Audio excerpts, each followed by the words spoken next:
Iluminados e Luminosos. Texto de autoria de Yoskás.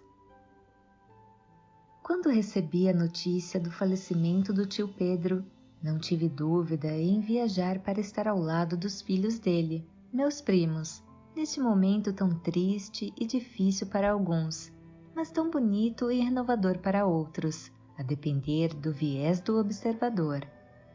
Tenho uma boa relação com a morte, um ato de amor da vida, um assunto já várias vezes abordado. Quando cheguei a Salvador, na Bahia, fui direto ao velório. Lá a primeira surpresa. João, o seu filho mais velho, estava vestido com o indefectível terno branco que o tio Pedro usava nas solenidades mais importantes, além do chapéu Panamá que o acompanhava todos os dias como se fossem emblemas da sua personalidade bem-humorada e diletante.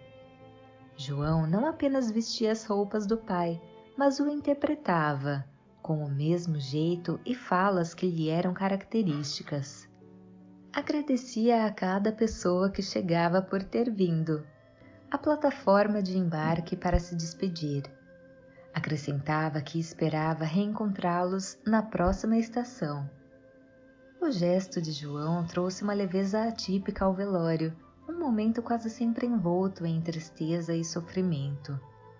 Aos poucos, após o susto inicial, as pessoas riam do gesto inusitado de João e começavam a relembrar fatos alegres protagonizados pelo tio Pedro, um homem sorridente e sempre disposto a uma boa palavra para iluminar quem encontrasse ou o lugar onde estivesse. Como pai e filho eram muito parecidos fisicamente, diversas vezes tive a sensação de que era o próprio tio Pedro quem falava com as pessoas. Senti-me como se estivesse dentro de um dos romances de Jorge Amado. Claro que a manifestação de João no velório do pai não foi bem aceita por todos. Percebi algumas pessoas contrariadas com o fato. Tudo complicou com a chegada de Madalena, irmã de João, uma psiquiatra muito conceituada em Salvador e com ideias religiosas muito rígidas. Desde pequena, ela foi uma criança quieta e observadora, características pessoais que a acompanharam à idade adulta. Embora não tivéssemos muitas oportunidades para conversar, eu sempre apreciei muito as suas colocações e raciocínios e, acima de tudo, a sensação de harmonia que transmitia. Irritada com a falta de consideração com a memória do pai, pediu que o irmão respeitasse a sua dor. A saudade habita em lugares profundos, acrescentou à beira do descontrole emocional.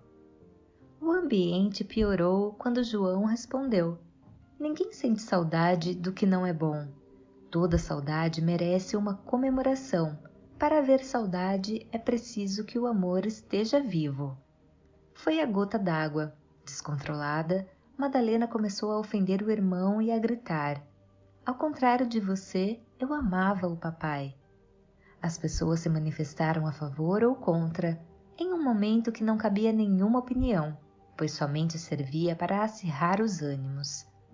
Passei o braço em torno do ombro de João e o retirei do velório. Era indispensável evitar que o conflito recrudescesse. Era preciso resgatar a tranquilidade de um momento tão delicado. Já na rua, João perguntou se eu tinha almoçado. Expliquei que, embora não tivesse ingerido nenhum alimento havia horas, a minha preocupação era com o sepultamento de tio Pedro. O meu primo voltou a me desconcertar. Deixe que os mortos enterrem os mortos, citou uma conhecida passagem bíblica. Em seguida, chamou um táxi e pediu que nos levasse ao restaurante predileto do pai, especializado em frutos do mar. Fomos atendidos pelos garçons que durante anos serviram o meu tio. João pediu o prato que o pai sempre pedia.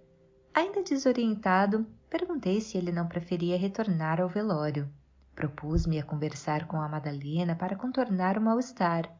João se negou.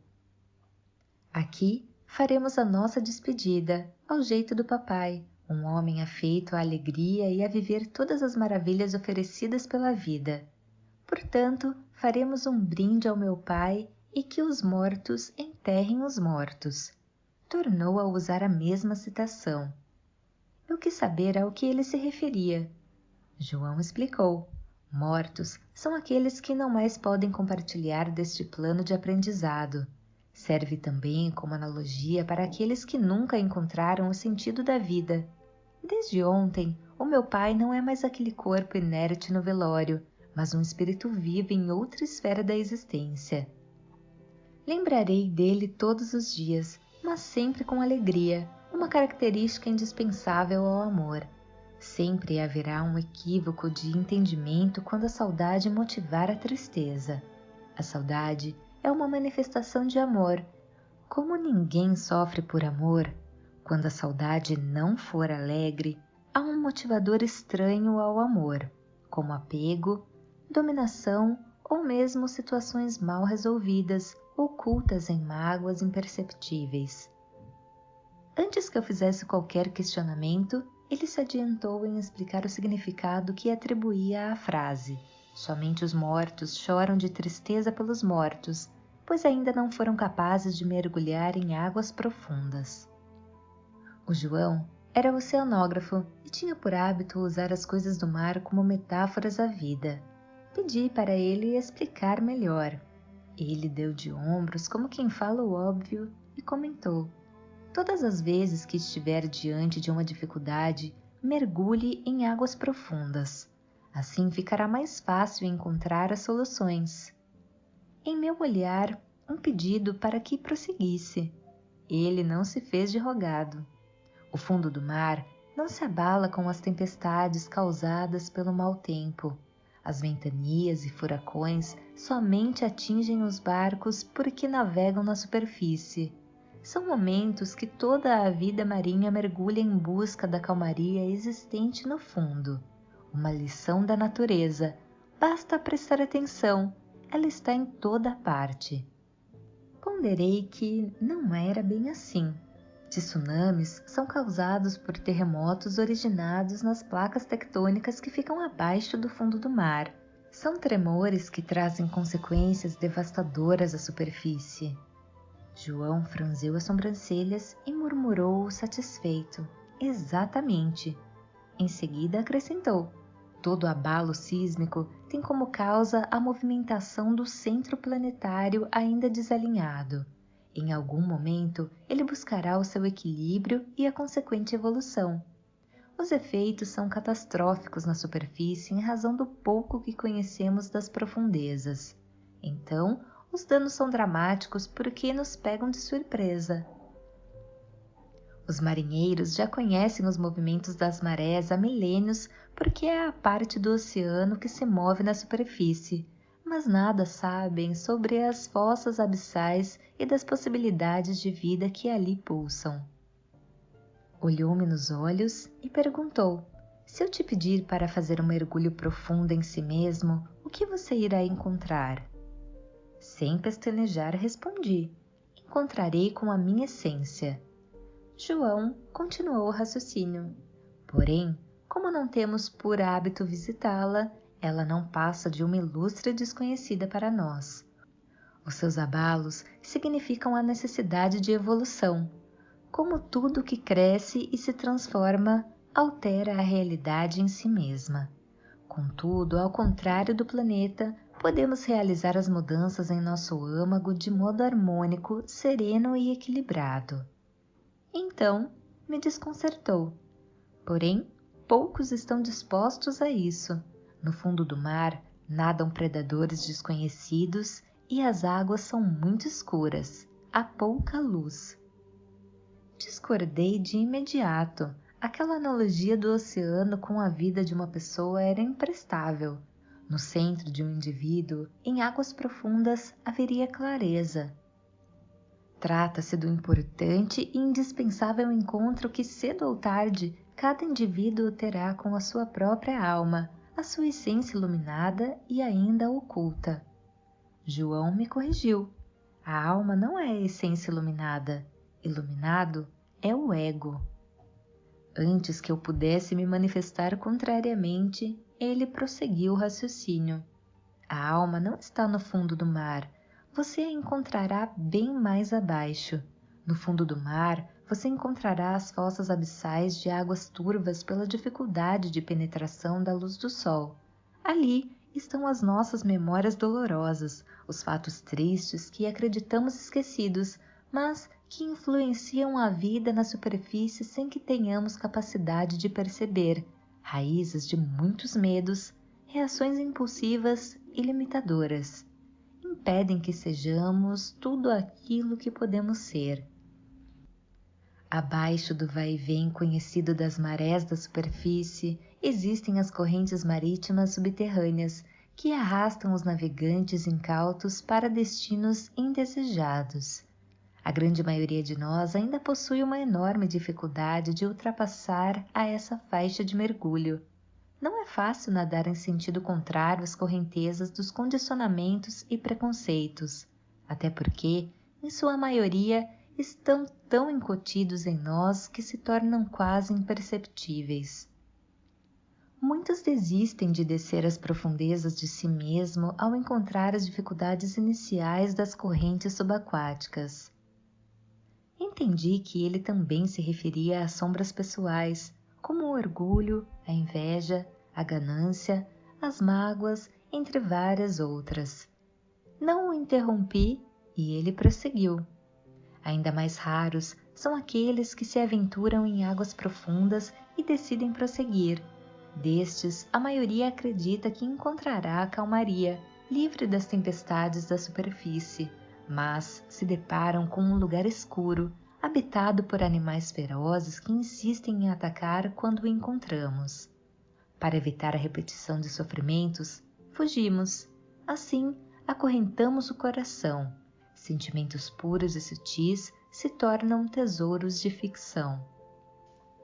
Então preferimos nos limitar a navegar de acordo com as marés e os ventos que sopram para a margem de nós mesmos. Optamos por usufruir da beleza típica da superfície, com as suas águas claras e iluminadas pelo sol e as areias brancas das praias, onde é possível construir lindos castelos para o ego. Esforçamo-nos para acreditar que nisso se resume o melhor da existência. Este é o lado bom da vida, repetimos para nós mesmos. Então, a mente resta aprisionada. Os pensamentos claros e originais se tornam cada vez mais raros até deixarem de existir. Por conhecerem os movimentos das marés e por terem aprendido a navegar com elas. Contudo, esquecem que as correntes marítimas que circulam logo abaixo da superfície as influenciam, assim como determinam as tempestades planetárias. As águas claras se agitam trazendo as impurezas das profundezas. O oceano se revolta em ondas brávias que impedem os banhos na praia. O céu se acinzenta com densas nuvens que escondem as estrelas e o azul típico dos dias felizes. As tempestades desmancham todos os castelos. Egos imaturos, assim como as crianças, os constroem apenas com a areia molhada à beira-mar, pois acreditam que todas as manhãs serão de sol. Nada está dissociado de todas as outras coisas. Ignorar a parte é desperdiçar o todo. Contudo, o sol não alcança as águas profundas. Nisto reside a dificuldade de evolução do ego. Questionei a razão de mergulharmos em águas profundas se apenas encontraremos escuridão e predadores. João arqueou os lábios em leve sorriso. Eu tinha feito a pergunta que ele queria responder, e ele explicou. Muitos têm dificuldade de imaginar que, debaixo das águas turvas e geladas do leito oceânico, o planeta arde em fogo. Esta substância efervescente e em ebulição é o magma sem o qual não haveria nenhuma vida no planeta. A alma é o magma do ser. Nenhum corpo se sustentaria sem a força desconhecida e transformadora da alma, a sua essência e identidade. Desde tempos imemoriais, pelo seu incomensurável poder transformador, o fogo é a perfeita representação da luz. A luz é a expressão do amor e da sabedoria. Assim é a alma, que possui luz própria. Enquanto o ego é iluminado pela luz do mundo, representado pelo sol que banha a superfície, a alma é luminosa pelo fogo que produz. Em dias tempestuosos, quando as nuvens densas bloqueiam os raios de sol, se o ego não se iluminar com a luz proveniente do fogo da alma, amargurará no escuro da existência. Os descontroles emocionais são sofrimentos que fugiram dos seus senhores em busca de cura, como sombras que anseiam por se transformar em virtudes, assim como escravos revoltos lutam por liberdade. São os abalos sísmicos do magma reprimido que ainda não se expandiu até onde poderia e clama por ajustes. Do mesmo modo que não haveria vida no planeta sem o calor que caracteriza o seu âmago, tampouco existirá vida verdadeira sem o amor que sustenta a alma. A etapa das águas turvas das tristes memórias exige muita determinação para a devida superação. Nenhum mergulho às profundezas é fácil e isento de perigos. A vida é um ato de coragem, e assim como a verdade e o amor, está reservada para aqueles que querem aprender a nadar em águas turvas. Somente então, após ultrapassarem as faixas mais profundas e a domarem os predadores de si e em si mesmo, encontrarão a luz do fogo próprio. Enquanto ainda formos incompletos e nos limitarmos a viver somente na superfície, toda a beleza será apenas uma moldura que enfeita uma tela em branco. Quando plenos, a beleza se torna parte integrante e primordial de uma obra multicolorida. O garçom nos trouxe a comida. Estava deliciosa. Comemos sem dizer palavra por longos minutos. Eu quebrei o silêncio para perguntar como aquela teoria se aplicava na prática a Madalena, pois a conversa se iniciara com o conflito surgido no velório. João comentou: a minha irmã teve sérios problemas com o papai na juventude. Embora ele fosse um homem de excelente caráter e bom coração, tinha as suas dificuldades e equívocos como qualquer pessoa. Ele nunca incentivou a Madalena a estudar, pois achava que as mulheres deviam se dedicar ao matrimônio e à família. Sem dúvida, um aspecto atrasado em um homem de muitos atributos de vanguarda. As contradições sinalizam as incoerências ainda presentes e distanciam o ego da alma. Existiram muitas brigas, e não tenha dúvidas, os dois sofreram muito por causa disso. Madalena sempre foi muito determinada e estudiosa, conseguiu se formar em medicina. A religião foi muito importante por ter sido um centro gerador de força para que ela conseguisse ultrapassar as dificuldades e se tornar tudo aquilo que poderia ser. Deu uma pausa dramática para acentuar o que iria dizer e acrescentou em seguida, ao menos até aquele momento do velório. Madalena sempre foi uma pessoa boa e equilibrada, enfim, uma mulher iluminada. Contudo, por ainda não ter se tornado luminosa, no velório do papai, ao se deparar comigo representando-o como um homem bom, as memórias dolorosas da convivência entre pai e filha, que tanto a fizeram sofrer, irromperam como um vulcão submerso e incontrolável, trazendo à tona um sofrimento reprimido há muitos anos. Ela não foi capaz de olhar o fato com bom humor. O seu equilíbrio era, em verdade, um desequilíbrio controlado que, naquele momento, escapou dela mesma. Era a sua alma clamando por claridade, uma vez que estava impedida de manifestar a própria luz. A religião oferece o mapa, mas o caminho pertence ao andarilho. Madalena e papai precisavam se perdoar mutuamente. Acreditavam que tinham se perdoado. Repetiam para eles mesmos que assim haviam feito, pois entendiam a necessidade libertadora do perdão. A religião fala sobre o inegável valor dessa virtude, mas não ensina a perdoar. Nem pode ou conseguiria, pois se trata de uma prática espiritual. É preciso ultrapassar as fossas abissais do ser para chegar ao magma de si mesmo. E então, no encontro com a sua luz, o perdão acontece.